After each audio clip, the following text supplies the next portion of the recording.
بسم اللہ الرحمن الرحیم۔ شروع اللہ کے نام سے جو بڑا مہربان نہایت رحم والا ہے، برداشت کرنے والا۔ حضرت ابو موسیٰ اشعری رضی اللہ تعالی عنہ سے روایت ہے کہ رسول اللہ صلی اللہ علیہ وآلہ وسلم نے ارشاد فرمایا، تکلیف دہ بات سن کر اللہ تعالی سے زیادہ برداشت کرنے والا کوئی نہیں ہے۔ مشرکین اس کے لیے بیٹا ثابت کرتے ہیں اور پھر بھی وہ انہیں عافیت دیتا ہے اور روزی عطا کرتا ہے۔ صحیح بخاری۔ لوح محفوظ۔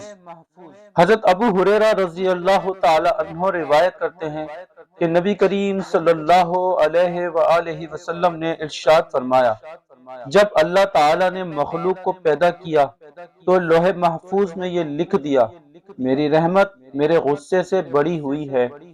یہ تحریر ان کے سامنے عرش پر موجود ہے۔ صحیح مسلم۔ بے شک اللہ تعالی سب سے بڑھ کر رحم کرنے والا ہے۔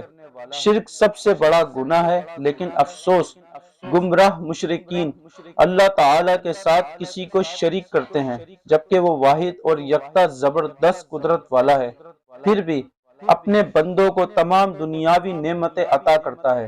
اس کی رحمت اس کے غضب سے زیادہ ہے، اور سب کچھ لوح محفوظ میں تحریر ہے۔ اللہ ہمیں شرک جیسے موذی کبیرہ گناہ سے بچائے، آمین۔ ویڈیو کو لائک کریں اور چینل سبسکرائب کریں۔ اللہ حافظ۔